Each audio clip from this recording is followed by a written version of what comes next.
Hello everyone, welcome back to Darjeeling day 2 mini blog.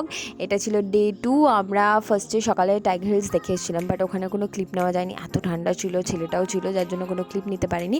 তারপর আমরা হোটেলে এসে ব্রেকফাস্ট ছিল, এই যে রেডি শেডি হয়ে আমরা বেরিয়ে পড়লাম নেক্সট আমাদের সাইট সিনের জন্য, যেটা জু অ্যান্ড টি গার্ডেন ছিল। যাই হোক, জুতে এই যে আমরা পৌঁছে গেছি, আর এটা হচ্ছে জুয়ের প্রত্যেকটা জিনিস এত ভালো লেগেছে আমার।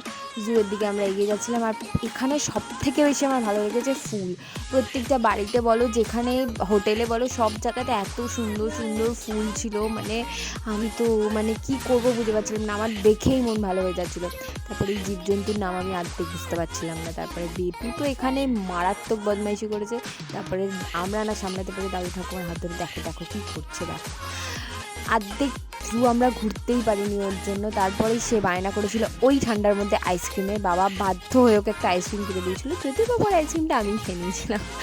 যাই হোক, তো এখানে একবার দুবার খেয়েই ওর তো বদমাইশির শেষ নেই। তারপরে এই যে অ্যাট লাস্ট আমার হাতে আইসক্রিমটা চলে এলো, আর আমি আইসক্রিমটা খাচ্ছিলাম। এখানে সেই মিউজিয়ামটা, তেনজিং নোরগের যে স্মৃতি জিনিসপত্র যা যা আছে সব কিছু এই মিউজিয়ামে রাখা রয়েছে। খুব ভালোভাবে মিউজিয়ামটা উঠতে এইরকম লম্বা সিঁড়ি দিয়ে উঠতে হতো। উঠেই আমি হাঁপিয়ে গেছি, আর দীপা আমি বলছে তাড়াতাড়ি আইসক্রিম খাও, তাড়াতাড়ি যেতে হবে।